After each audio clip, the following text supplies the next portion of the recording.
E aconteceu que Judá deixou seus irmãos e foi morar com um homem de Adulão chamado Ira. Foi então que Judá tomou para si uma esposa, a filha de um cananeu chamado Sua. E ela concebeu e deu à luz um filho, a quem deu o nome de Er. Ela concebeu novamente e deu à luz Onã, e em seguida um terceiro filho, chamado Selá. Eles moravam em Quesibe, quando ela deu à luz Selá, e assim a história sagrada se desenrola em meio ao silêncio da promessa. No momento em que Judá se separa de seus irmãos, a história bíblica muda de rumo, não sem intenção, mas como um sinal de um desvio espiritual que afetaria o curso da linhagem sagrada, destinada a carregar a semente do Messias, agora contaminada por alianças carnais e decisões afastadas da voz de Deus. Judá, filho de Jacó, descendente de Abraão, chamado para carregar a promessa do trono, mistura-se com as nações estrangeiras ao tomar uma esposa cananeia, quebrando a linha de santidade estabelecida desde o momento em que Abraão ouviu a voz que lhe disse: sai da tua terra e da tua parentela. E foi essa mulher cananeia que lhe deu filhos.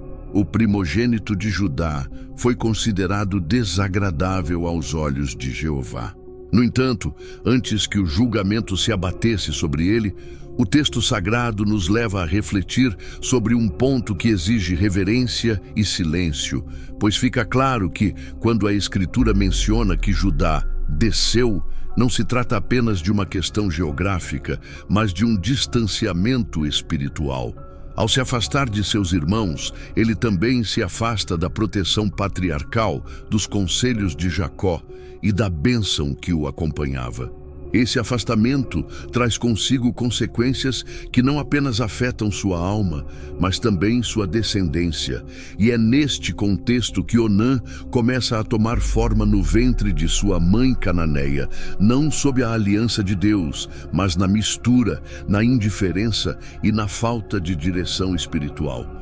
Essa geração de filhos cresce fora do propósito visível de Deus. Enquanto José, vendido por seus irmãos, é levado ao Egito, o foco parece se distanciar da promessa. No entanto, nesse cenário, Deus prepara algo que brilhará mesmo nas sombras. E Judá, em seu caminho, toma Tamar como esposa para seu filho Er. E ela será uma figura silenciosa, mas que exercerá um papel fundamental de justiça diante da desobediência dos homens. Er, o primogênito, foi considerado mau aos olhos do Senhor, e ele o matou. Não houve explicações humanas, nem espaço para justificativas. O juízo veio porque sua maldade era tão grave diante de Deus que o julgamento foi direto e sem mediação. Neste ponto, Onã se torna protagonista da sequência dos acontecimentos. Em obediência à lei do levirato, Judá diz a Onã: vá até a mulher do seu irmão, case-se com ela e gere descendência para o seu irmão, para que o nome e a herança do seu irmão sejam preservados entre os filhos de Israel. Mas Onã, sabendo que a descendência não seria sua, derramou sua semente no chão, recusando-se a cumprir o mandamento divino. O que Onã fez foi considerado mal aos olhos de Deus, e ele também o matou. O mistério espiritual de Onã começa a tomar forma não pelo ato físico, mas pela revelação do seu coração. Sua desobediência não foi uma simples omissão, mas uma rebelião direta contra o propósito divino. Foi um desrespeito à aliança e uma zombaria do dever sagrado de preservar o nome do irmão falecido, atacando assim a linhagem que Deus prometeu a Abraão. Onã, em seu egoísmo, buscou os benefícios da união sem assumir a responsabilidade do legado, ignorando o plano de Deus. E Deus, que dá e tira a vida, julgou-o. Enquanto isso, Judá, temeroso por seu filho mais novo, Selá, que ainda não estava pronto para casar com Tamar, preferiu mantê-la viúva e longe de sua casa, temendo que ela também pudesse causar a morte de Selá. Porém, ele não percebeu que o juízo não recaiu sobre Tamar, mas sobre a desobediência de seus filhos. Tamar, então, ficou viúva novamente, sem herança e sem nome. Judá a mandou retornar à casa de seu pai até que Selá crescesse. Mas em seu coração, Tamar sabia que ele não tinha intenção de cumprir sua palavra. A injustiça continuava, e à medida que o tempo passava, Tamar se via confinada à espera silenciosa. Mesmo depois da morte de Onã, suas ações continuavam a ecoar, pois sua história não foi esquecida. Ela foi registrada como um aviso, um lembrete de que não se pode tratar o que é sagrado como algo comum. Não se pode usar o que Deus instituiu para propósitos pessoais sem enfrentar as consequências. A história se volta para a casa de Judá, onde o filho mais novo cresce, mas onde a mentira também se fortalece. Tamar observa, à margem, sem poder, enquanto o plano divino continua a se desenrolar. E o tempo passa. Após a morte de sua esposa de Judá, ele sai para consolar-se e vai até Tímina para tosquear suas ovelhas. Tamar, sabendo disso, disfarça-se de mulher comum, cobrindo-se com um véu e aguardando ao longo do caminho para Tina. Ela viu que Selá já havia crescido, mas que ainda não lhe fora dada como esposa. E assim, a história toma um rumo inesperado. A trama que se desenrola mostra a força de uma mulher marginalizada pelo sistema, ignorada pela família e quase apagada da linhagem sagrada pela desobediência de um homem que não quis cumprir sua responsabilidade e de um pai que preferiu a omissão à justiça. Tamar, cujo nome significa palmeira, permanece firme na adversidade. Sua motivação não é por rebelião, mas por justiça e pela restauração silenciosa. Mesmo sem filhos, sua alma ainda guarda a esperança de que Deus não se esquece de quem o homem despreza. Quando Judá a viu, pensou que ela fosse uma prostituta, pois ela havia coberto o rosto e se posicionado à beira da estrada. Aproximando-se, ele disse: "Deixe-me me aproximar de você, pois não sabia que você era sua nora." E ela respondeu: "O que me dará para vir ter comigo?" Ele respondeu: "Vou enviar-lhe um cabrito do rebanho." Ela então pediu: "Dê-me um penhor até que você o envie." E ele perguntou: "Que penhor você deseja?" Ela respondeu: "O seu selo, a corda e o seu cajado." Ele os entregou a ela e ela concebeu dele. Depois disso, se levantou, tirou o véu e vestiu suas roupas de viúva. Este ato, que pode parecer um julgamento humano severo ao ser lido com os olhos do mundo, é, na verdade, um momento de justiça restauradora, visto sob a luz da soberania divina. Tamar não buscava prazer, honra ou vingança, mas, sim, o cumprimento de uma promessa. Foi sua ação que restabeleceu a linhagem interrompida pelo egoísmo de Onã e pela negligência de Judá, que desejava esquecê-la. No terceiro dia, Judá enviou o cabrito através de seu amigo, o Adulamita, para pegar o penhor de Tamar, mas não a encontrou.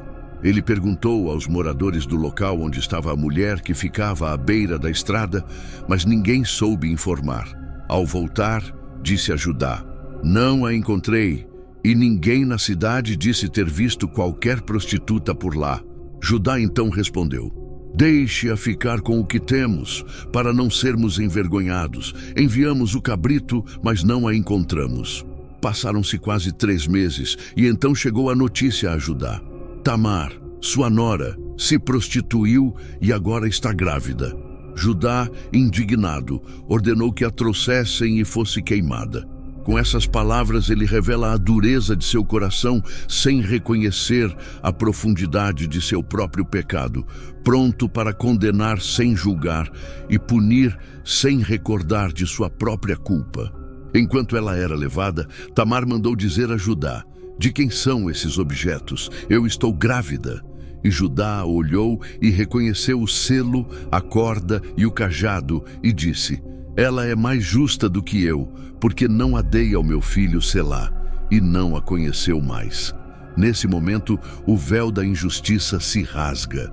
Judá, que havia se afastado espiritualmente, tomando uma esposa cananeia, perdeu 2 filhos por desobediência e havia marginalizado Tamar por medo. Agora é confrontado pelo silêncio de uma mulher fiel à promessa e pela evidência de objetos que são testemunhas não de pecado, mas de justiça. Não houve acusações contra ela, não houve condenação, pois Deus, que vê o que está oculto, já havia decidido restaurá-la, e ele honra sua ação. Tamar, que havia sido desprezada, se torna portadora da linhagem da promessa, e o julgamento que parecia preparado contra ela se desfaz pela verdade. O que parecia ser uma vergonha, agora se torna um fundamento profético. O fruto de seu ventre, Pérez, será contado entre os nomes que muitos séculos depois Mateus colocará na genealogia de Cristo. Tamar, que raramente é mencionada em voz alta, é uma das poucas mulheres registradas na genealogia do Messias, mostrando que Deus não esquece aqueles que esperam na justiça, nem deixa sem herança os que clamam a ele. Dentro do ventre de Tamar crescem 2 filhos, Pérez e Zara, que já competem antes mesmo de nascer. Quando a parteira vê a mão de Zara saindo primeiro, ela coloca um fio escarlate nela para marcar, mas ele recua e Pérez sai em primeiro lugar. A parteira surpresa o chama de Pérez, que significa ruptura. Depois vem o irmão Zara, marcado pelo fio escarlate. Essa inversão no nascimento não é um detalhe menor, pois Pérez, cujo nome significa ruptura, será o herdeiro da linhagem de Judá, que levará até Davi e, além dele, até Cristo. Esta reversão simboliza o Deus que escolhe o que não é para desfazer o que é, que abre um caminho onde não há nenhum, e honra a fé silenciosa de uma mulher quando todos a rejeitam. Assim Tamar, que esperou, que sofreu, que agiu sem traição, que enfrentou a vergonha para proteger a promessa, se torna um testemunho de que a justiça de Deus nem sempre se manifesta em altares ou em sonhos, mas também nas estradas empoeiradas, em decisões arriscadas e em ventres desprezados. E nesse duplo ventre cresce a continuação do plano eterno. Embora Onã tenha se recusado a gerar descendência para seu irmão, Deus levantou de Tamar uma linhagem que não apenas honra o irmão falecido, mas também honra a aliança eterna. Judá, embora não diga mais nada, foi quebrado. Ele viu seu rosto refletido no espelho de seu pecado e reconheceu que sua justiça não era justiça, sua decisão não era misericórdia. E Tamar, esquecida pelos homens, foi lembrada por Deus, restaurando a linhagem da promessa não pela força humana, mas pela providência divina. Mesmo no meio do pecado, da perda e da vergonha, o céu traçou o próximo passo em direção à redenção. E o caminho que parecia perdido foi redirecionado pela fidelidade de uma mulher que não esqueceu seu papel na história. A narrativa continua, porque embora Judá tenha se afastado e Onã tenha sido tirado de cena, Deus continua fiel e a história ainda não chegou ao fim. Após a morte de Er, o primogênito de Judá, que foi ferido por Deus devido à sua maldade, Tamar foi prometida em casamento, mas sem possibilidade de gerar descendência. Então, Judá chamou seu segundo filho, Onã, e disse: "Vá até a esposa do seu irmão, case-se com ela e gere descendência para ele." Esta era uma ordem direta, mas Onã, o segundo filho, que havia sido criado longe da promessa, não temia a obediência de Isaque ou a dedicação de Abraão. E a Escritura afirma claramente que Onã sabia que a descendência não seria dele. Quando ele se aproximou da esposa de seu irmão, ele a rejeitou, derramando sua semente no chão para não gerar filhos para seu irmão. O texto não oferece mais explicações humanas, apenas diz que o que Onã fez foi considerado mal aos olhos de Deus, e ele também foi tirado de cena. Essa breve frase, mas cheia de profundidade, revela uma das lições mais impactantes sobre o desprezo do coração humano em relação ao propósito divino. Onã não apenas rejeitou Tamar ou se rebelou contra seu pai, mas realizou uma ação contínua, deliberada e repetida, uma hipocrisia espiritual disfarçada de obediência, enquanto seu interior se opunha à vontade de Deus. O pecado de Onã não foi apenas uma violação do mandamento do levirato, mas um ataque ao plano divino de redenção que Deus havia tecido na linhagem de Judá. Ao se recusar a gerar descendência para seu irmão, Onã quebrou o elo que conectava as promessas feitas a Abraão com o futuro nascimento do Messias. E essa transgressão, que aos olhos do mundo poderia parecer um ato privado e insignificante, foi julgada por Deus com a mesma seriedade que se viu anteriormente. O Senhor não olha para a aparência, mas para a intenção do coração. O coração de Onã, egoísta, impuro e centrado em si mesmo, foi condenado por rejeitar um dever sagrado, uma traição ao pacto familiar e uma zombaria da misericórdia de Deus. Por isso, ele foi tirado de cena, pois não se pode desconsiderar o que é sagrado. Não se pode manipular a ordem divina sem sofrer as consequências. O fato de que Onã buscou os benefícios da união sem assumir a responsabilidade revela um espírito que muitos ainda possuem, se aproximando do sagrado, buscando lucro, mas sem compromisso, desejando herdar, mas sem obediência, recebendo o que Deus oferece enquanto bloqueia o fruto que deveria gerar para os outros. Esse comportamento, disfarçado de devoção, foi exposto na punição que Onã recebeu, pois nele Deus marcou com fogo o perigo de brincar com o eterno, de usar a aparência de piedade para negar seu poder e de se aproveitar do corpo de uma mulher sem honrar seu papel dentro da aliança. A Escritura não registra uma palavra de Onã, pois seu testemunho não foi dado pelas palavras, mas pelas ações, e sua vida não foi marcada pelo que ele disse, mas pelo que ele negou. E foi assim que Onã morreu, sem descendentes, sem nome, sem herança, apartado da história da promessa. Seu exemplo permanece como um alerta constante contra a obediência indiferente, a adoração sem coração e a participação no sagrado sem temor de Deus. Onã teve a oportunidade, teve o mandato, teve acesso à bênção, mas desprezou a honra de ser um instrumento do plano divino. E o que poderia ter sido uma porta para seu nome perdurar por gerações, tornou-se sua própria sentença. Judá, vendo o segundo filho morrer, começa a temer pelo terceiro, Selá. Ele ainda não entende que o julgamento não recaiu sobre Tamar, mas sobre a maldade escondida de seus filhos. Ele diz a Tamar: "Fique viúva na casa de seu pai até que meu filho Selá cresça." Mas ela pensou consigo mesma: "Não vou esperar para que ele também morra como seus irmãos." Tamar, então, se encontra novamente sozinha, sem marido, sem filho, sem herança, com uma promessa suspensa pelo medo. O pecado de Onã não só o destruiu, mas deixou uma ferida na casa de Judá que congelou o cumprimento do dever. E essa omissão, esse adiamento, esse silêncio se tornaram o solo onde o grito de Tamar cresceu. A injustiça se tornou rotina e o engano se disfarçou de prudência, mas o que deveria ter sido dado a ela nunca foi entregue. Judá seguiu sua vida, talvez sem lembrar das palavras da aliança, sem olhar para o céu como seu pai Jacó, sem retornar ao altar de Abraão.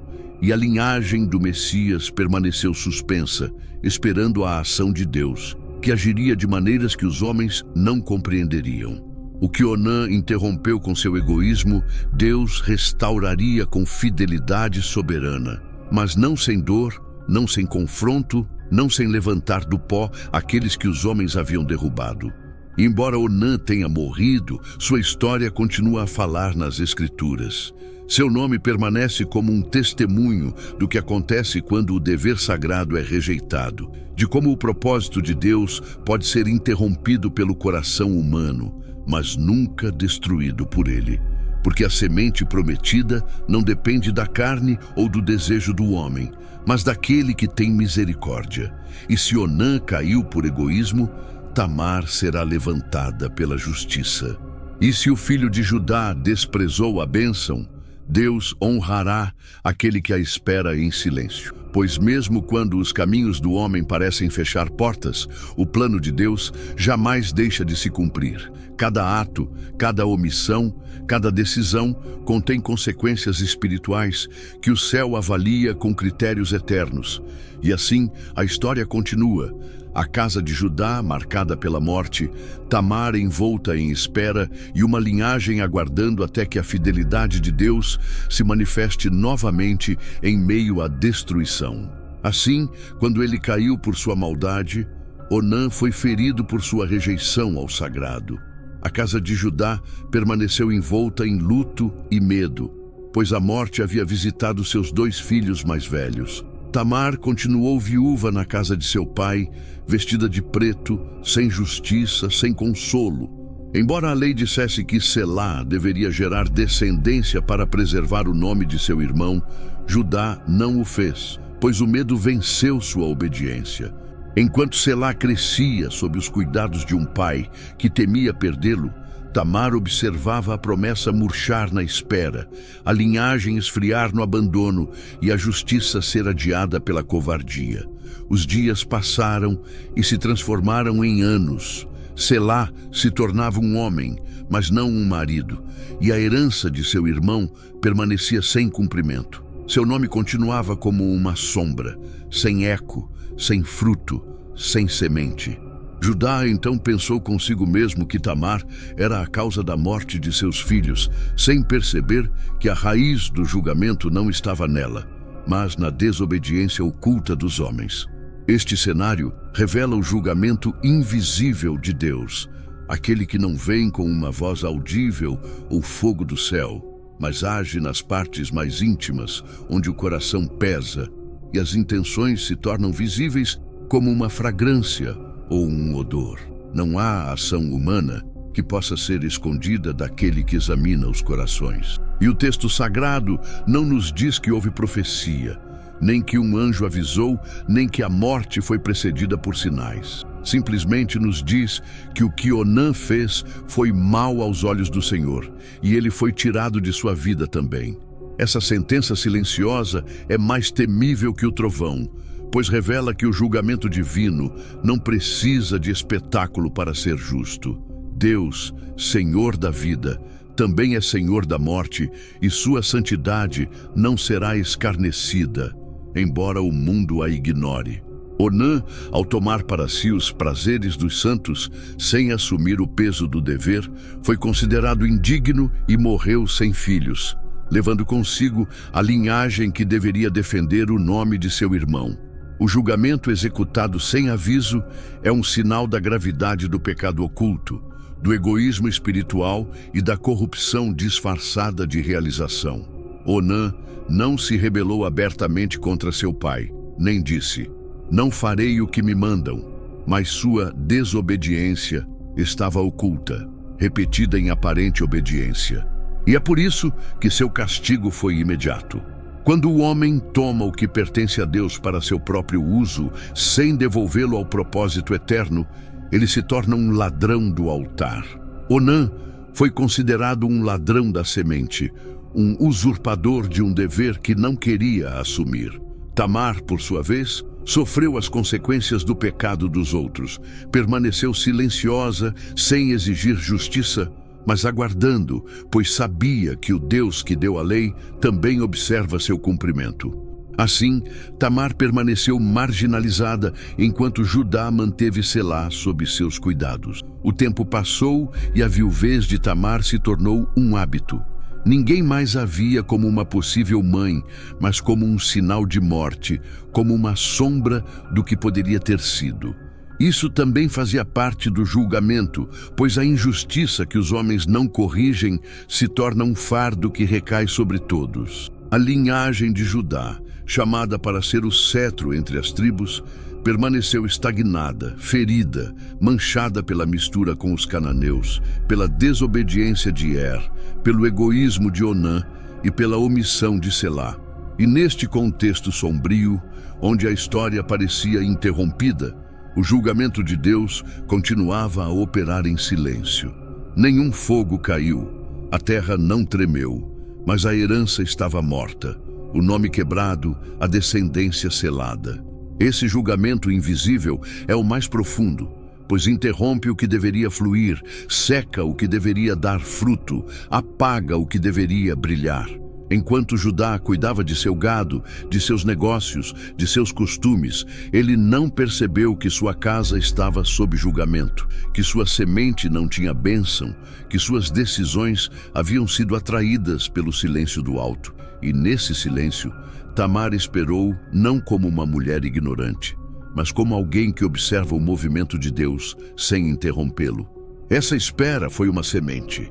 Aquela paciência foi uma oração sem palavras. Aquela fidelidade foi um altar oculto que se erguia, embora invisível.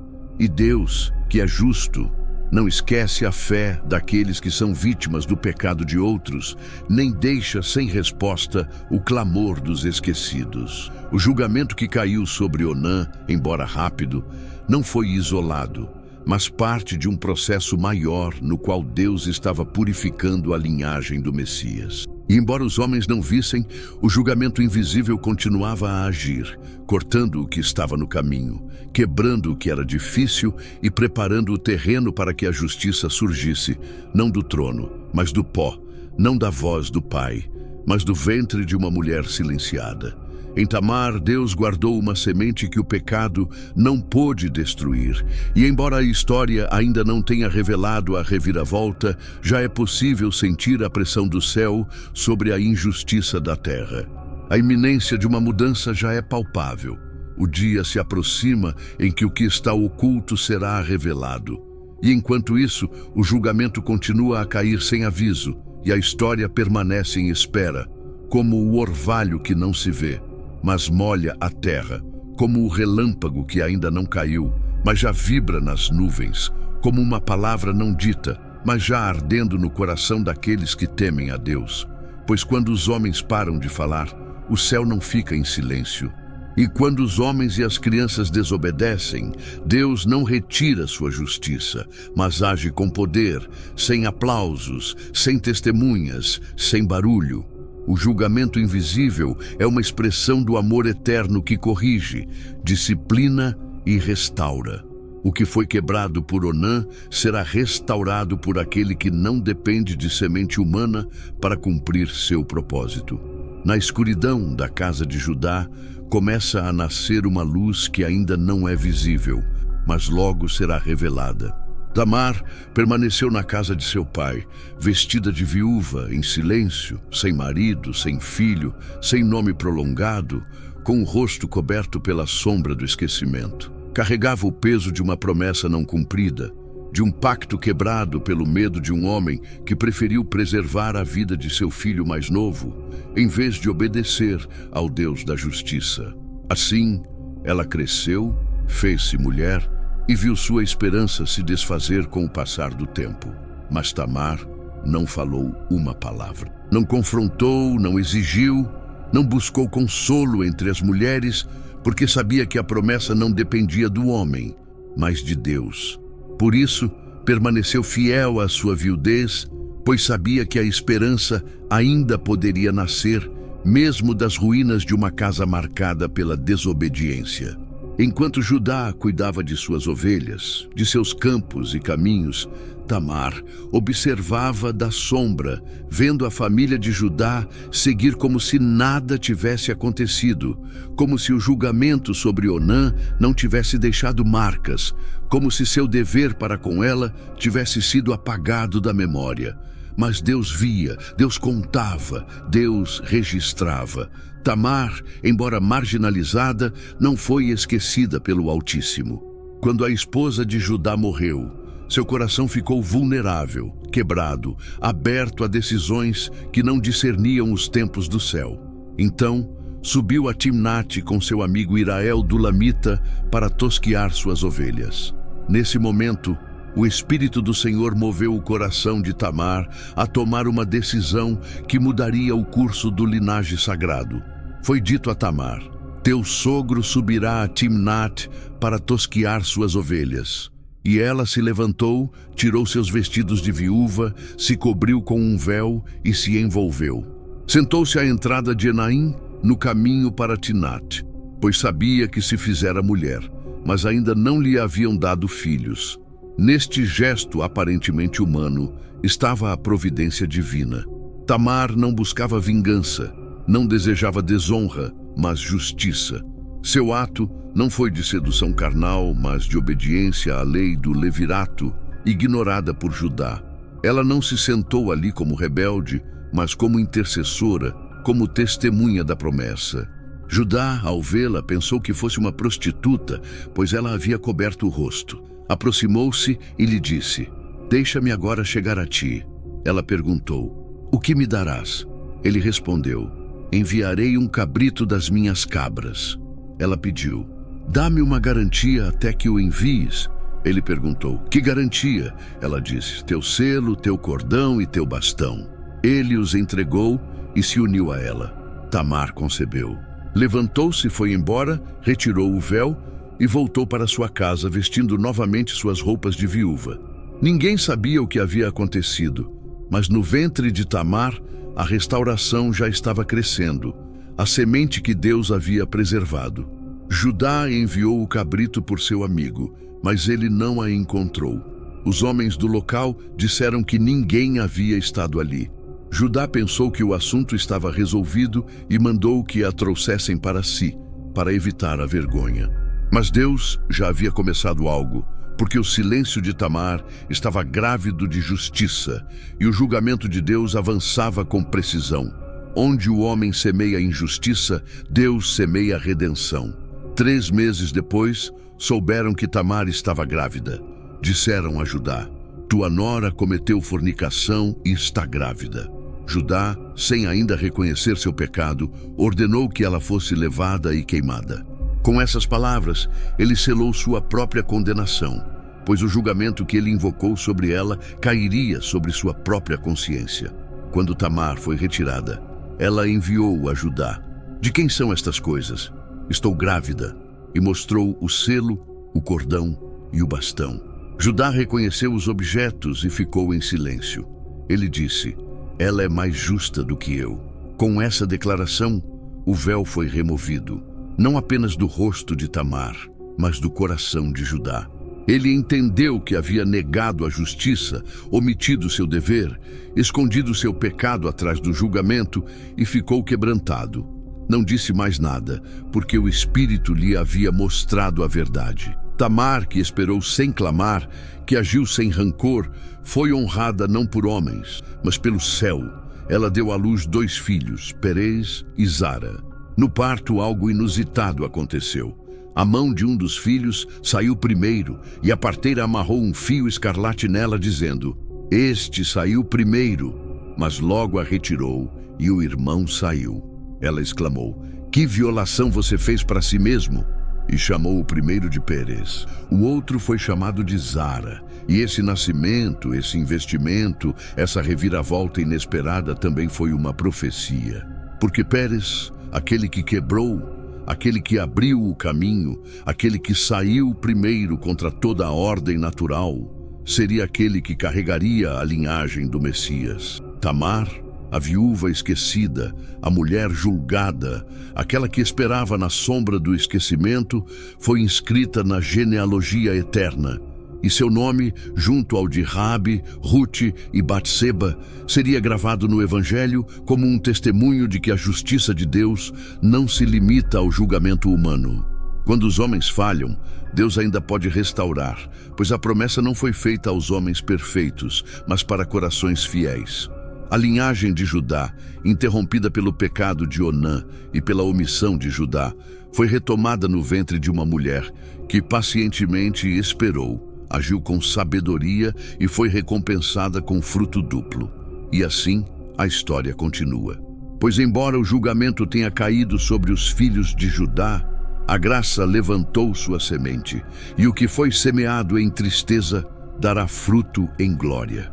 O caminho do Messias não está mais quebrado, mas selado com justiça. E aconteceu que, vendo Tamar passar os dias e os anos, e compreendendo que Selá já havia atingido a idade de se casar com ela, conforme a promessa de Judá, ele percebeu que a casa de Judá se recolhera para si mesma. O nome de seu primeiro marido continuava sem descendência, e a linhagem sagrada permanecia detida devido a uma omissão disfarçada de prudência. Foi então que Tamar, sem rebelião em seu espírito, mas com fogo na alma, decidiu em seu coração que não permaneceria na sombra do esquecimento. Se os homens não quisessem cumprir a justiça que o céu havia ordenado, ela agiria sabiamente para restaurá-la no caminho da verdade. Então, Tamar tirou suas vestes de viúva, silenciosamente as removeu e se cobriu com um véu, não para se esconder por vergonha, mas para entrar no caminho onde Deus mostraria a sua mão. Sentou-se à entrada de Enaim, no caminho que leva a Timnat, pois sabia que seu sogro Judá iria lá para tosquiar suas ovelhas. E esse ato, que o mundo poderia chamar de armadilha, era, na verdade, um grito de justiça revestido de prudência, um movimento que não surgiu do desejo carnal, mas da necessidade espiritual de restaurar o que lhe havia sido negado devido ao pecado de Onã e ao medo de Judá. Quando Judá a viu, pensou que era uma prostituta, pois ela havia coberto o rosto. Sem saber que era sua nora, ele se aproximou e disse: "Deixe-me ir até você agora." E ela, em seu silêncio, guardou o véu, não como alguém que esconde um pecado, mas como alguém que protege uma missão. Ele perguntou: "O que me darás para ir até você?" E ela respondeu: "Enviarei um cabrito das minhas cabras." Ela disse: "Dê-me um penhor até que você o envie." Ele perguntou: "Que penhor devo dar?" E ela pediu seu selo, seu cordão e seu bastão. Judá os deu a ela e se uniu a ela. Ela concebeu e depois levantou-se, foi embora e se vestiu novamente com suas roupas de viúva. Esse ato cheio de simbolismo foi selado pelo céu. O selo representava a identidade de Judá, o cordão a autoridade de sua casa e o bastão a posição de líder entre seu povo. Tamar, sem dizer uma palavra, se tornou portadora não apenas da semente, mas também do testemunho que confrontaria a injustiça. Judá enviou o cabrito por meio de seu amigo para recuperar seus objetos com a mulher, mas ele não a encontrou. Os homens do lugar disseram que ninguém havia estado ali.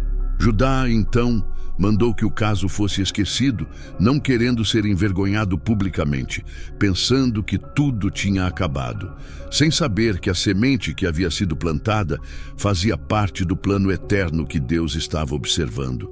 3 meses se passaram e disseram a Judá: "Tamar, sua nora, cometeu adultério e está grávida."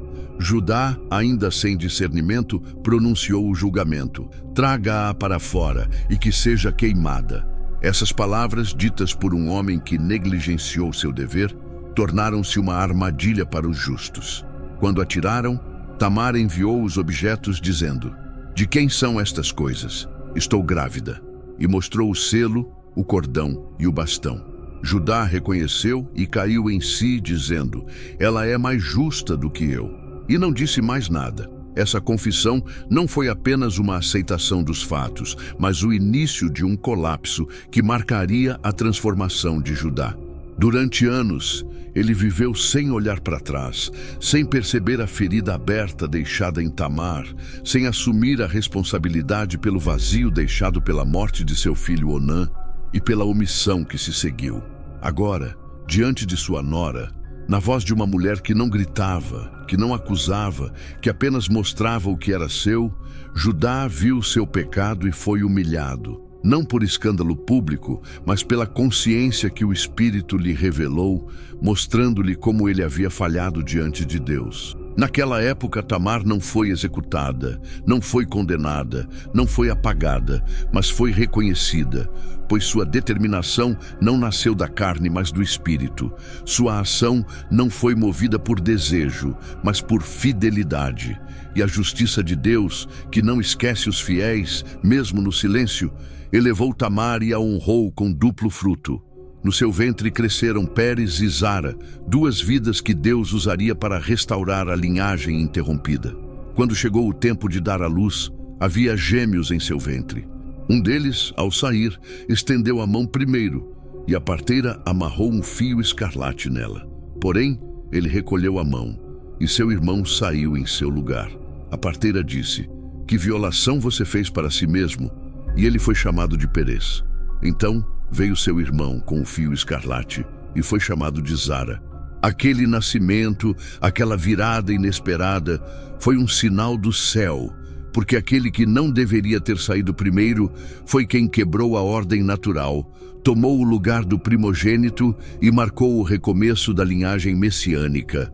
Pérez seria contado na genealogia de Davi e do Messias. E tudo isso por causa de uma mulher que não aceitou o esquecimento, que não se rendeu à injustiça, que se revestiu de sabedoria e esperou o tempo de Deus. E embora ela fosse desprezada aos olhos dos homens, aos olhos do Altíssimo, ela foi vista como uma serva fiel.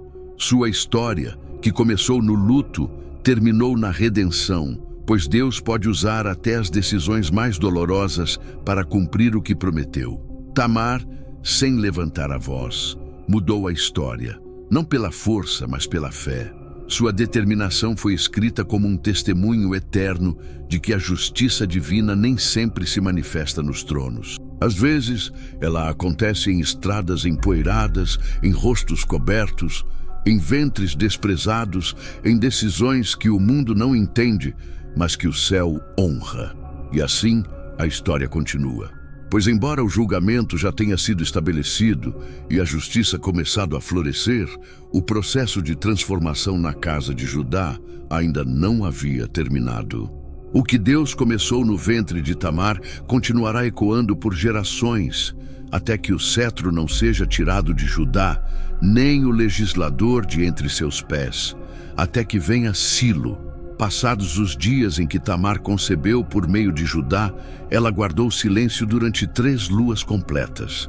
Cresceu em seu interior o fruto daquela união, não selada por palavras humanas, mas pela providência divina. Quando o rumor sobre sua gravidez chegou aos ouvidos do povo, disseram a Judá que sua nora Tamar estava grávida devido à fornicação.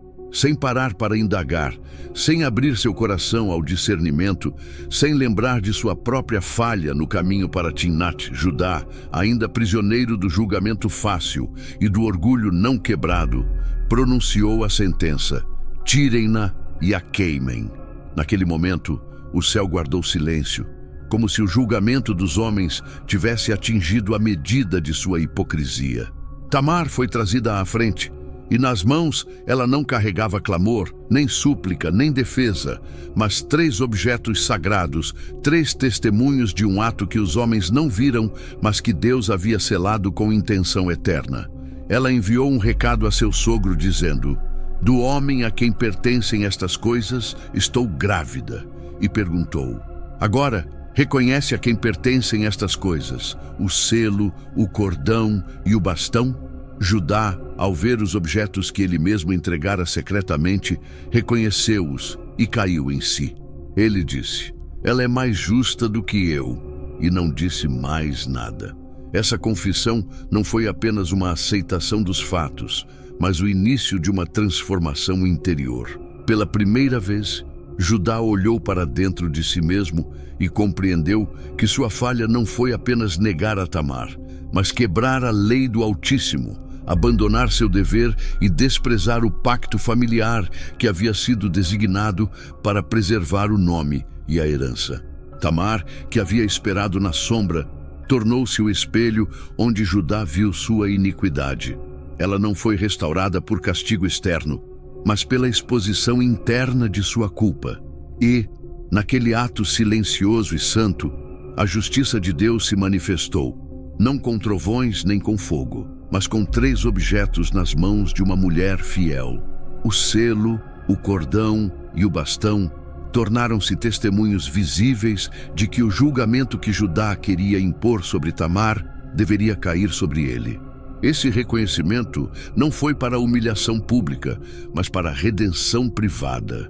Desde aquele dia, Judá não se uniu mais a ela, porque o ato havia sido selado por Deus, não para ser repetido, mas para lembrar que o propósito divino não pode ser detido pela fraqueza do homem. Quando o céu quer restaurar uma linhagem caída, usará o fraco para humilhar o forte, o desprezado para expor o que se gloria, e o escondido para manifestar a verdade. Aqueles 3 objetos, aparentemente comuns, foram na verdade as chaves do quebrantamento, porque ali estavam o nome, a linhagem e o caminho. Sem esses 3 símbolos, a história do Messias não teria continuado. E o que o pecado de Onã tentou apagar, a fé de Tamar acendeu com uma chama que não se apagaria. Judá, desde aquele dia, começou a mudar. E embora a Escritura não narre cada passo de sua transformação, ela o revela mais tarde no Egito como um homem diferente, disposto a entregar sua vida por seu irmão. O homem que foi confrontado por seu próprio selo se tornou um intercessor que já não escondia sua culpa, mas se oferecia no lugar do inocente. E essa transformação começou ali, com 3 objetos nas mãos de uma mulher que não gritou, que não exigiu, que não buscou vingança, mas que esperou o tempo do céu.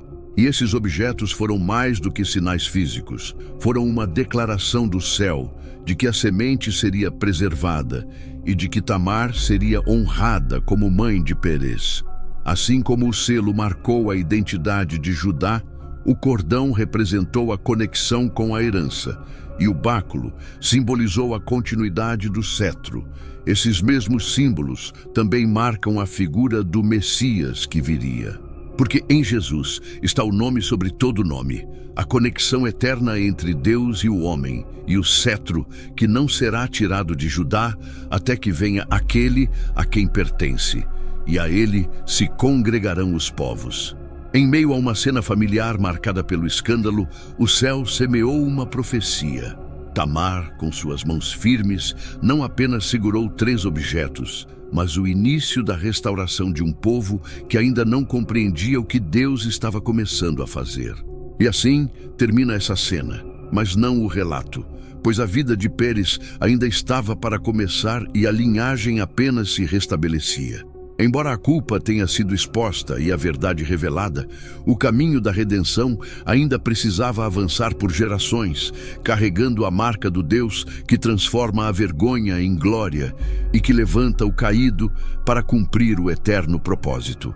Quando Judá viu o selo, o cordão e o bastão nas mãos de Tamar, não havia argumento, justificativa ou defesa possível. Não havia negação nem palavras para ocultar o que o céu já havia exposto. E seus lábios, que antes haviam pronunciado o julgamento contra aquela mulher inocente, agora foram tocados pela verdade.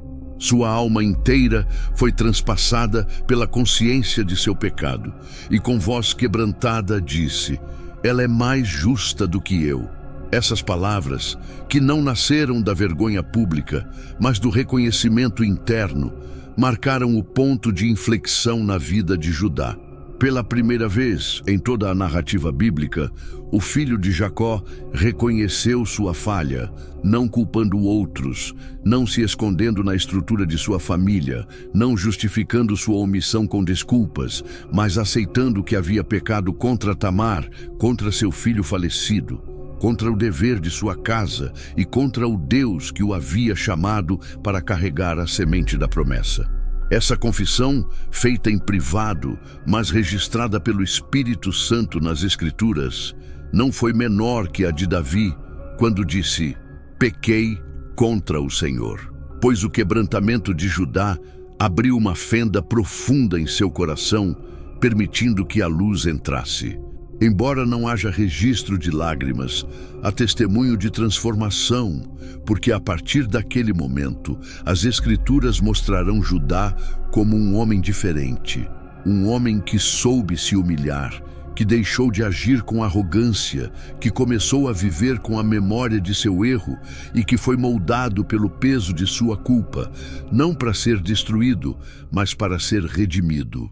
O juízo de Deus, quando atinge o coração, não o destrói sem propósito, mas o reconstrói com intenção. E Judá, ao reconhecer a justiça de Tamar acima da sua, também reconheceu que vivera sob um padrão falso. Ele havia julgado sem misericórdia, escondido seu pecado, enquanto tentava castigar o pecado dos outros. Essa confissão, breve mas eterna, foi como o impacto de uma pedra na água. As ondas de seu impacto chegariam até o Egito, até a casa de José, até o momento em que Judá ofereceria sua vida por Benjamim e até a genealogia do Messias. Pois somente aquele que foi quebrantado pelo seu pecado pode se tornar uma figura de redenção. Judá, que um dia desceu entre os cananeus, que tomou uma mulher sem conselho, que gerou filhos que não temiam a Deus, que mentiu a Tamar e omitiu seu dever, que buscou prazer sem responsabilidade, que julgou sem justiça, agora começa sua ascensão. Não por mérito, mas por quebrantamento. Não por força, mas por confissão. E Tamar, mais justa que ele, foi a ferramenta do céu para levá-lo a esse ponto. E é por isso que Deus a honra, porque seu silêncio foi mais eloquente que 1000 vozes, sua fé mais firme que o julgamento dos homens, e sua determinação mais poderosa que as estruturas patriarcais que tentaram silenciá-la. E naquele momento, quando Judá a viu com os olhos da alma abertos, uma restauração invisível, mas irreversível, aconteceu. E embora ele não tenha mais se unido a ela, também não a desprezou mais. Seu reconhecimento a elevou de vítima a matriarca, de esquecida a portadora da semente, de viúva ignorada a mãe na linha do rei. E nesse mesmo ato, Deus selou a mudança, porque a verdadeira fragilidade não é uma emoção superficial, mas o início de uma obediência profunda. E não há obediência sem memória.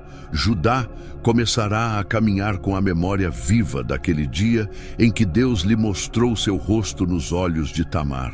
E com essa lembrança, ele virá ao Egito, e com isso a memória falará diante de José, e com essa memória ele será considerado digno de receber a bênção. E assim se cumpre o princípio eterno de que Deus exalta os humildes e humilha os altivos. Porque Judá, que uma vez vendeu seu irmão, que uma vez abandonou a linhagem sagrada, que uma vez se uniu a uma mulher cananeia, que antes havia condenado uma mulher inocente, agora se apresenta como o primeiro patriarca bíblico a proferir uma confissão explícita de culpa. E essa confissão não fica sem fruto, porque no ventre de Tamar estão Perez e Zara, e a semente de Judá, agora purificada pelo fogo do arrependimento, está pronta para florescer. O que foi interrompido pelo pecado de Onã é restaurado pela justiça que brota do quebrantamento. E o julgamento que começou com a morte termina em vida. Tamar dará à luz 2 filhos, que serão um sinal de que Deus não se esquece daqueles que o esperam e que sua promessa pode transpor até mesmo os caminhos tortuosos dos homens. E Judá, que antes disse, ela é mais justa do que eu, nunca mais foi o mesmo. Ninguém que tenha visto seu pecado à luz da verdade e o confessado de coração pode continuar caminhando da mesma maneira. Esse sofrimento o tornou digno de carregar o cetro, porque não é o forte que o carrega, mas o humilde, não o perfeito, mas o transformado. E assim, a linhagem que foi manchada por alianças estrangeiras e corações endurecidos agora é restaurada pela confissão de alguém que soube se render. E o Deus de Abraão, Isaque e Jacó, que nunca rejeitou o espírito quebrantado, ressuscitou Judá, não por quem ele era, mas por quem ele se tornou depois de cair, depois de enfrentar seu pecado e depois de honrar quem o céu já havia honrado. E assim, o palco está pronto para a chegada de Perez e do cetro que mais tarde seria dado a Davi, cujas raízes encontram-se na poeira dessa história. Porque não há redenção sem destruição, e não há herança eterna sem humilhação diante da verdade. E Judá entendeu isso, e o Espírito de Deus registrou para que cada geração saiba que a linhagem do Messias não foi construída sobre a glória do homem, mas sobre a graça que brota quando alguém diz sinceramente: Deus, é mais justo do que eu. A obra dela é mais justa que os meus planos. Ela é mais justa do que eu. E chegou o momento em que Tamar, a mulher que esperou em silêncio, aquela que suportou a morte de 2 maridos, foi esquecida pela casa de Judá e desprezada por seu sogro. Aquela que se sentou ao lado do caminho e obteve justiça sem levantar a voz, deu à luz filhos que o céu havia selado como continuação da aliança. Foi naquele momento sagrado onde o oculto se revela com vida e o ventre se abre como um altar, que a história bíblica mostra a mão de Deus trabalhando com precisão. Tamar concebeu gêmeos, e no momento do parto, um deles estendeu a mão, e a parteira amarrou um fio escarlate nela, dizendo: "Este saiu primeiro." Contudo, ele recolheu a mão e seu irmão saiu. A parteira então exclamou: "Que violação você fez!" E por isso ele foi chamado Perez. Em seguida, saiu seu irmão com o fio escarlate e foi chamado Zara. Esse acontecimento, que à primeira vista poderia parecer um simples detalhe, é na verdade um ato profético, uma mensagem codificada pelo Espírito que revela o cerne do plano redentor. Porque Pérez, aquele que quebrou a ordem natural, aquele que nasceu contra todas as expectativas, representa a obra de Deus. Deus não segue o curso do homem, mas irrompe no seu meio. Não se submete às alianças de sangue humano, mas estabelece as suas próprias com sinais do céu. O nome Pérez, que significa brecha ou ruptura, não é uma coincidência, pois ele simboliza a interrupção sagrada, a intervenção divina na linha interrompida, o reinício da descendência de Judá em santidade.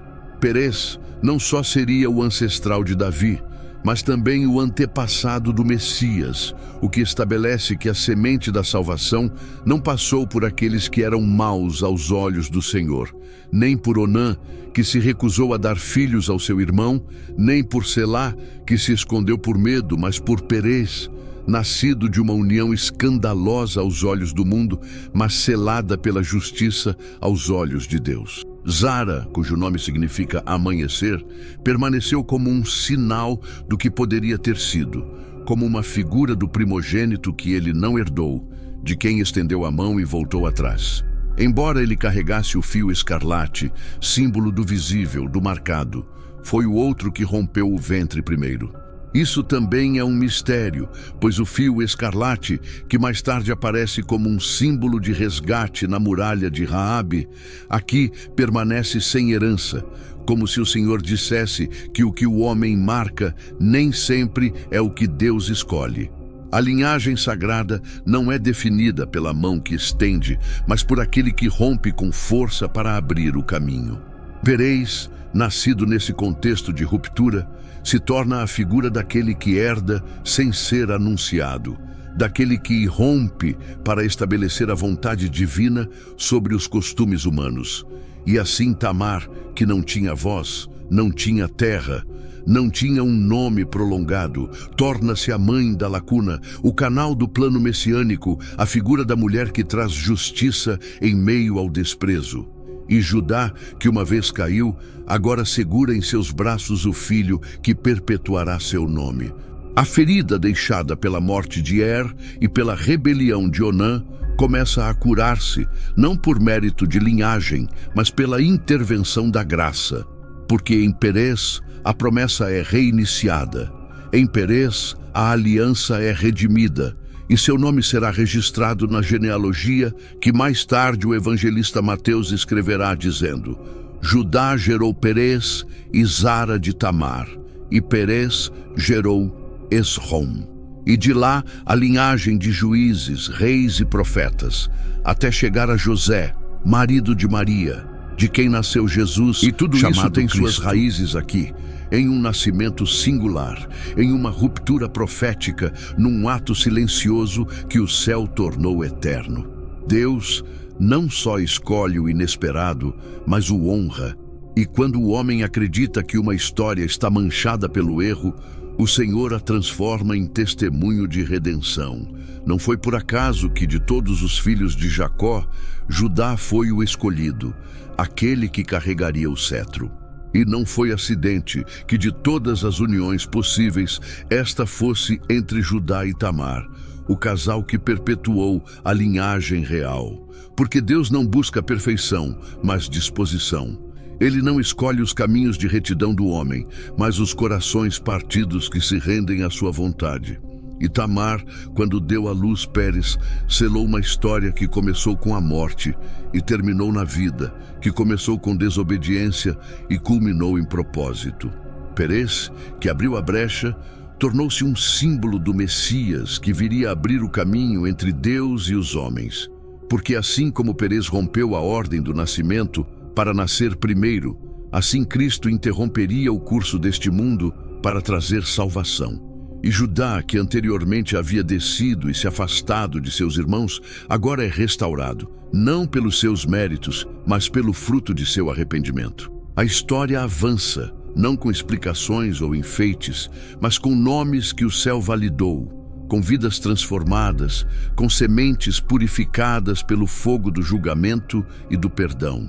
E assim, a brecha que Pérez abriu não estava apenas no ventre de sua mãe, mas na linha do tempo, no coração da história, porque Deus escolheu começar de novo com ele. O julgamento que caiu sobre Onã agora se transforma em redenção sobre Pérez. E Tamar, cuja fidelidade quebrou o silêncio, permanece como testemunha de que Deus não precisa de cenários perfeitos para realizar sua vontade perfeita. E assim, a história continua, porque Pérez mal nasceu e ainda tem um longo caminho a percorrer até que a promessa feita a Abraão encontre seu pleno cumprimento na vinda do Salvador. O que nasceu em Tamar como um ato de justiça silenciosa será lembrado por gerações como o momento em que Deus usou uma mulher esquecida para acender a linhagem do Rei Eterno. E aconteceu que, após o nascimento de Pérez e Zara, a história de Judá pareceu desaparecer por um tempo no silêncio das Escrituras, enquanto a narrativa sagrada se voltava novamente para José, filho de Jacó, vendido por seus irmãos e levado para o Egito. E embora os olhos do leitor estivessem focados na ascensão de José da escravidão ao palácio do faraó, na sombra invisível dessas histórias, Deus também estava trabalhando no coração de Judá, que voltou a viver entre seus irmãos, não mais como o mesmo homem que havia descido aos cananeus, mas como alguém que havia sido quebrado pela verdade, exposto pela justiça, tocado pela lembrança de seu pecado. O homem transformado que reapareceu na história foi aquele que, quando a fome atingiu a terra, Jacó enviou seus filhos para comprar grãos no Egito. Entre eles estava Judá, o mesmo que havia proposto vender José por 20 moedas de prata, o mesmo que então desceu do meio de seus irmãos e tomou uma esposa entre os cananeus. Mas agora, seus passos não eram mais os de um comerciante ou de um filho distante, mas os de um irmão que carregava consigo o peso de sua história, de suas perdas, de suas confissões e de sua transformação silenciosa. Quando chegaram ao Egito e José os reconheceu, embora eles não o conhecessem, iniciou-se um processo em que Deus testaria seus irmãos, não para punir, mas para restaurar. E foi nesse processo que Judá surgiu como porta-voz de uma família fragmentada, porque foi ele quem falou quando José, ainda não revelado, exigiu que trouxessem Benjamim, o irmão mais novo, como condição para a libertação de Simeão. Embora tenha sido Rúben quem primeiro tentou dar garantias, oferecendo a vida dos seus filhos como garantia, Jacó não concordou. Mas quando a fome se tornou mais forte e era inevitável retornar, foi Judá quem falou dizendo: "Envie o jovem comigo e nós nos levantaremos e iremos, para que possamos viver e não morrer, nós, vocês e nossos filhos. Eu responderei por ele. Você me responsabilizará. Se eu não o trouxer de volta e o colocar diante de você, serei culpado por você para sempre." Essas palavras não vieram de um coração arrogante, mas de um espírito que havia aprendido a assumir responsabilidades, que não fugia mais do dever, que não se omitira mais da justiça, que não se calava quando deveria falar. Jacó concordou, e Benjamim desceu com eles para o Egito. Quando chegaram, José os recebeu em sua casa e preparou comida. Mas seus corações estavam perturbados e se perguntavam: por que essa honra? Então José colocou sua taça no saco de Benjamim e os dispensou. Quando os alcançaram no caminho e descobriram o cálice, rasgaram suas roupas e retornaram ao Egito. Ali, diante de um irmão que ainda não havia se revelado, todos se curvaram. Quando José os confrontou perguntando: que ação é essa que você fez? Foi Judá quem deu um passo à frente. Foi Judá quem falou. Foi Judá quem disse: o que diremos ao meu senhor? O que diremos? Ou como nos justificaremos? Deus achou a iniquidade dos teus servos. Então, quando José disse que somente aquele que tivesse o cálice permaneceria como escravo, Judá se aproximou e fez um discurso memorável, um dos momentos mais profundos de toda a narrativa bíblica. Ele não apelava ao interesse, nem à lógica, nem à defesa, mas ao amor, à honra do pai, à dor da perda de outro filho, lembrando-se do que haviam feito antes. Ele disse: agora, peço-te que deixes o teu servo em lugar do jovem como escravo de meu senhor, e que o jovem suba com seus irmãos. Pois como subirei ao meu pai, se o jovem não for comigo, para que não veja o mal que sobrevirá a meu pai? Essa intercessão, essa oferta de substituição foi a prova final de que o coração de Judá havia sido transformado, porque o mesmo que desistiu de seu irmão José, agora estava disposto a dar sua vida por seu irmão Benjamim. Essa mudança não aconteceu de um dia para o outro, nem por uma experiência emocional, mas através de um processo silencioso que Deus iniciou a partir de sua queda, do seu pecado com Tamar, da sua confissão diante do selo, do cordão e do cajado. E agora, no Egito, o fruto de seu arrependimento se manifestava. Foi essa intervenção que quebrou José, que não pôde mais se conter e se deu a conhecer aos seus irmãos. O choro encheu a sala e todos se abraçaram. O passado foi redimido e a família se reuniu. Assim, Judá, que uma vez se separou, foi o instrumento para unir. Aquele que uma vez desceu, agora foi erguido. Aquele que caiu quando deveria ter falado, agora falou quando ninguém mais podia. E, embora a Escritura não detalhe cada pensamento de Judá, agora o mostra como um líder entre seus irmãos, como uma voz firme, como símbolo de restituição. Mais tarde, quando Jacó estava prestes a morrer e chamou seus filhos para abençoá-los, é a Judá que ele faz a maior promessa, dizendo: Judá, teus irmãos te louvarão, tua mão estará a serviço dos teus inimigos, os filhos se curvarão diante de ti, do teu pai. Judá, leãozinho, subiste da presa, meu filho. Ele se curvou, ele se deitou como um leão velho. Quem o despertará? O cetro não se apartará de Judá, nem o legislador entre os seus pés, até que venha Siló, e a ele os povos se congregarão. Essa promessa não foi selada por sua força, mas por sua destruição, não por sua astúcia, mas por sua transformação. O homem que reconheceu que Tamar era mais justa do que ele, foi o homem a quem Deus confiou a linhagem do Rei Eterno. Seu nome foi inscrito como um símbolo de redenção. Para a casa de Judá, manchada pelos erros, foi lavada pela graça. E no Egito, terra de aflição, a restauração floresceu. E o que começou com culpa culminou com honra. E assim, a história de Pérez continua seu curso. A linhagem é fortalecida. E os passos do Messias já se fazem ouvir nas pegadas de um povo que seria levado à escravidão, mas não sem promessa, porque a vara de Judá não será quebrada. O Deus de Abraão, Isaque e Jacó já marcou o caminho, e tudo o que vem será cumprido. E depois da reconciliação dos irmãos na terra do Egito, Judá permaneceu no meio de seu povo, não mais como um homem quebrado pela culpa, mas como um patriarca formado no fogo da disciplina divina, como um líder que passou pela humilhação e emergiu transformado pela misericórdia. A história bíblica, embora focada na providência de José e na preservação do povo durante os dias de fome, mantém em mente, nos seus silêncios, o crescimento invisível da linhagem de Judá.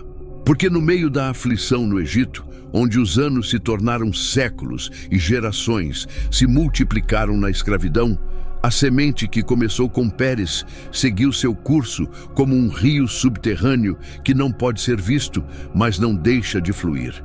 E embora os nomes de Esrom, Arã, Aminadab, Naasson e Salmão sejam pouco mencionados no registro genealógico, cada um deles carregava a promessa que Deus havia pronunciado sobre Judá, o cetro que não seria tirado, a herança que não seria extinta.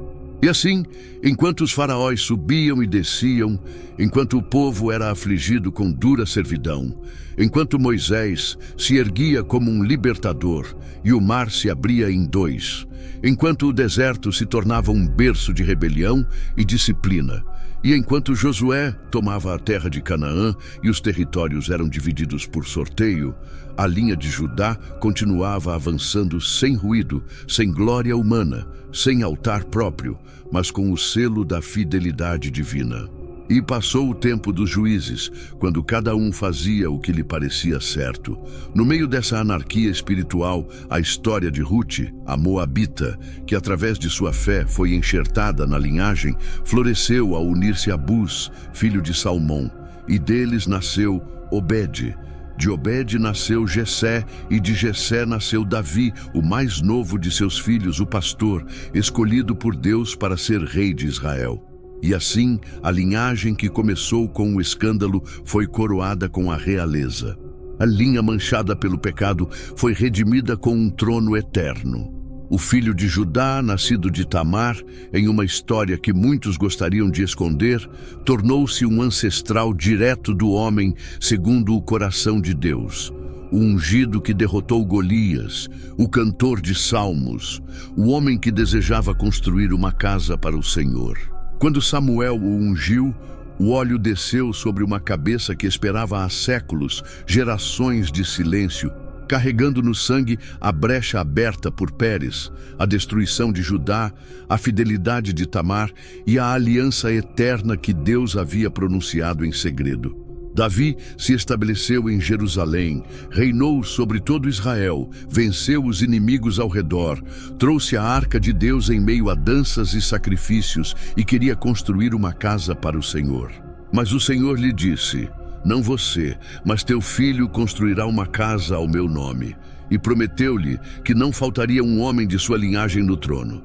E essa promessa não foi pronunciada em vão, mas como continuação da palavra dada a Judá por Jacó em seu leito de morte. Pois o Espírito que falou através dos patriarcas também falou nos profetas. Embora a linhagem de Judá tenha sofrido muitas vezes por causa do pecado, embora os reis descendentes de Davi fossem imperfeitos e alguns corruptos, a semente da promessa não seria cortada. E mesmo que Jerusalém fosse destruída e o trono parecesse vazio, e mesmo que o povo fosse levado para a Babilônia e a glória do templo fosse extinta, Deus manteria a raiz de Jessé, o rebento que brotaria da terra seca. E os profetas anunciaram, dizendo: "Uma vara surgirá do tronco de Jessé, e um renovo brotará de suas raízes, e o Espírito do Senhor repousará sobre ela, o Espírito de sabedoria e inteligência, conselho e poder." A linhagem real não terminou com Davi, mas de Davi saiu como uma lâmpada acesa entre gerações.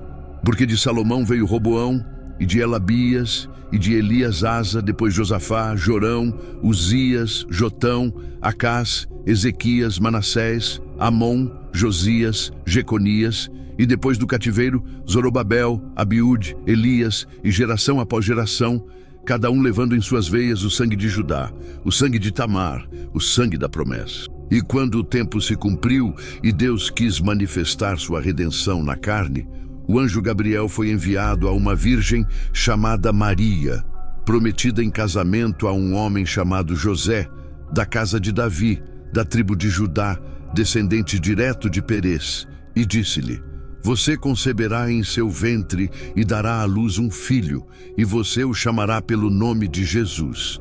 Ele será grande e será chamado Filho do Altíssimo. E o Senhor Deus lhe dará o trono de Davi, seu pai, e reinará para sempre sobre a casa de Jacó, e o seu reino não terá fim. Assim, a linhagem que começou na vergonha foi coroada com glória. A linhagem que foi manchada pela rejeição de Onã e pela omissão de Judá foi purificada pelo filho que não conheceu pecado. A linhagem real de Davi encontrou seu ápice no Rei dos Reis, no leão da tribo de Judá, naquele que é a raiz e a geração de Davi, a brilhante estrela da manhã. E tudo isso remonta a essa cena antiga, onde uma mulher velada se sentou à beira da estrada e pediu 3 objetos. Pois Deus não esquece o que o mundo despreza, nem apaga de seu plano aqueles que são marginalizados pelos homens. O escândalo familiar foi transformado na linhagem eterna, e o que nasceu da lacuna tornou-se o caminho para a redenção. Porque não há história tão quebrada que a graça não possa restaurar, nem nome tão manchado que a fidelidade do Altíssimo não possa purificar. E assim, a história continua, não apenas em direção ao nascimento do Salvador, mas em direção à eternidade. Porque a promessa feita a Judá não era apenas para reis terrenos, mas para o governo do ungido, que virá novamente para julgar com justiça e estabelecerá seu trono para sempre sobre todas as nações. E assim aconteceu que Pérez, filho de Tamar, nascido no meio do escândalo, da justiça silenciosa e da profunda redenção, foi inscrito não apenas nos registros genealógicos de Judá, mas no próprio coração do plano eterno de Deus. Pois seu nome não foi esquecido ao longo dos séculos, nem desapareceu com as gerações, mas foi transmitido através da história de Israel como um sinal vivo de que o Altíssimo escolhe os fracos para envergonhar os fortes, os desprezados para expor o que é estimado e rejeitados para construir o que é eterno. E quando os séculos se passaram e o tempo de silêncio profético se estendeu entre Malaquias e a voz do que clama no deserto, quando Israel foi subjugado por Roma e os levitas andavam sem visão e as promessas pareciam distantes, foi então que o Espírito de Deus desceu sobre uma virgem pura de Nazaré e lhe anunciou que ela conceberia sem um homem e que seu filho seria chamado Filho do Altíssimo. E ao mesmo tempo, no registro eterno do céu, o Evangelho segundo Mateus foi aberto, não com a voz de um anjo, nem com um milagre visível, mas com uma lista de nomes, a genealogia do Messias, que começa dizendo: Livro da genealogia de Jesus Cristo, filho de Davi, filho de Abraão. Abraão gerou Isaque, Isaque a Jacó, e Jacó a Judá e seus irmãos. E Judá gerou Perez e Zara de Tamar, e assim, linha após linha, geração após geração, até chegar a José, marido de Maria, de quem nasceu Jesus, chamado de Cristo. E essa genealogia que muitos pulam na leitura é, na verdade, uma proclamação profética, uma confirmação de que o Deus de Israel não esquece suas palavras, não apaga suas alianças e não se esquiva de usar o que era desonra para revelar sua glória. Porque ao incluir Tamar pelo nome e Perez como filho dessa união inesperada, Deus estava mostrando que seu evangelho não é adornado com perfeições humanas, mas construído na graça, na fragilidade redimida, sobre histórias restauradas. E Perez, cujo nome significa lacuna, continua sendo a marca de que o plano de Deus quebra esquemas, abre caminhos onde não há, interrompe os ciclos do pecado e estabelece caminhos de redenção. Assim como seu nascimento interrompeu a ordem natural e quebrou a expectativa humana, também Cristo veio para interromper o pecado do mundo, quebrar o domínio da morte, abrir uma brecha entre o julgamento e a misericórdia. E assim como Pérez nasceu inesperadamente, também Jesus nasceu de uma virgem. E assim como Pérez inverteu a ordem do visível, também o Messias inverteu a ordem do mundo, exaltando os humildes e humilhando os orgulhosos. E assim como Tamar foi justificada sem falar, Também a cruz falou por todos que não tinham voz. E o Evangelho, que começa com uma genealogia, termina com uma ressurreição. E o nome de Perez, gravado na linha sagrada, é um lembrete de que nenhum passado é tão quebrado que Deus não possa usá-lo para sua glória, que nenhum erro humano pode frustrar o propósito divino e que a justiça de Deus nem sempre se manifesta em altares ou coroas, mas em estradas empoeiradas, em atos silenciosos, em mulheres esquecidas e em homens que foram quebrados. Nessa genealogia não há apenas Pérez, há também Raabe, a Moabita, Rute e Batseba, mulher de Urias. Em cada um desses nomes, a redenção, a graça, a memória de que o Evangelho eterno não foi construído sobre a santidade dos homens, mas sobre a fidelidade de Deus. Perez, aquele que abriu caminho, continua sendo um símbolo de que Deus pode usar uma história marcada pelo pecado para traçar seu caminho para a salvação. Assim, de Judá e Tamar a Davi, e de Davi a Cristo, a linha foi preservada não por mérito humano, mas pela promessa divina. Por aquele que disse: o cetro não se afastará de Judá, nem o legislador entre os seus pés, até que venha Siló, e a ele os povos se congregarão. E Siló veio, se encarnou e andou entre nós. Ele foi chamado filho de Davi, mas também filho de Judá, filho de Tamar, filho de Perez, filho redimido da quebrantação, filho da brecha que Deus abriu para todos nós entrarmos. E hoje, o nome de Perez não é apenas lembrança de um nascimento estranho, mas testemunho eterno de que o Deus de Abraão, Isaque e Jacó permanece fiel, que sua palavra não falha, que sua linhagem não se extingue e que sua finalidade, mesmo que vestida de escândalo diante dos homens, traz em si a perfeição do plano que já existia antes da fundação do mundo, determinado a nos redimir em Cristo. Quando os redimidos de cada tribo, língua e nação se reunirem diante do trono do Cordeiro, em suas veias espirituais, a herança de Judá correrá, a justiça de Tamar, a semente de Pérez. Na genealogia do rei, há espaço para o quebrado, o restaurado, o redimido. E assim esta história termina, não com o esquecimento do pecado, mas com sua redenção, não com a honra do homem, mas com a glória do Deus que escreve com letras eternas nos nomes que o mundo queria apagar. O eco dessa confissão de Judá continua a ressoar em todas as gerações. Mais justa ela é do que eu, pois Deus honra aqueles que esperam nele. Tamar foi honrada, Pérez foi escolhido, e o Evangelho eterno começou com a lacuna que ninguém viu chegando, porque aquele que abriu o caminho no ventre de sua mãe anunciou aquele que abriria um caminho entre os homens para alcançar o Pai. E em seu nome, o propósito permanece firme por séculos dos séculos. Amém. Perez agora nasceu, e a poeira da estrada onde Tamar estava sentada, coberta pelo seu véu, foi apagada pelo vento dos séculos. Mas sua marca permanece, e o nome de Onã, que parecia enterrado junto com seu corpo, continua a ser sussurrado entre as linhas da palavra como um aviso vivo, como um eco de uma desobediência que tocou o desígnio sagrado da linhagem prometida. Pois não foi um ato carnal que selou sua sentença. Foi uma intenção espiritual, uma recusa invisível de cooperar com o propósito de Deus. E esse julgamento caiu sem voz, sem clamor, sem altar, porque o Deus que vê em segredo também castiga em segredo. Agora que tudo foi revelado, que a linhagem do Messias foi restituída a Perez, filho de Tamar, há uma questão que não pode ser silenciada, uma imagem que não desaparece da alma. Porque ali, no invisível, no que os homens não veem, é onde se decide se obedecemos ou se nos retraímos do que nos foi dado para semear.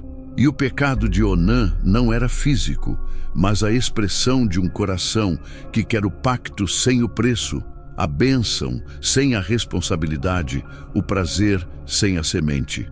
Quando alguém caminha pelos corredores eternos da genealogia de Jesus e vê nomes como Abraão, Isaque, Jacó, Judá, Tamar, Perez, Davi e finalmente Maria, não se encontra o nome de Onã, e o silêncio é mais profundo que qualquer castigo, porque não estar inscrito no propósito de Deus é a perda mais trágica que a alma humana pode sofrer. E Tamar, que foi silenciada pelos homens, foi registrada por Deus.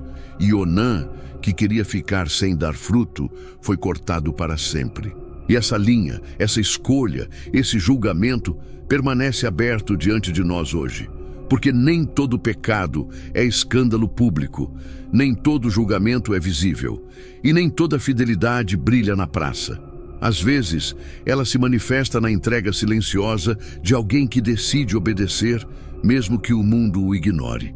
E Perez, o filho da separação, continua caminhando na alma de cada um que escolhe abrir caminho na sua própria história, que não se esconde atrás de desculpas, que não repete o ciclo de egoísmo, que não vive para si. E agora, enquanto a genealogia foi restaurada, à medida que a promessa continua avançando para a eternidade, você e eu ficamos diante do mesmo dilema. Porque ainda hoje, Deus busca aqueles que não reterão sua semente, aqueles que não esconderão seu dever, aqueles que não guardarão silêncio sobre sua fidelidade. E não é necessário ser Judá, nem Tamar, nem Pérez.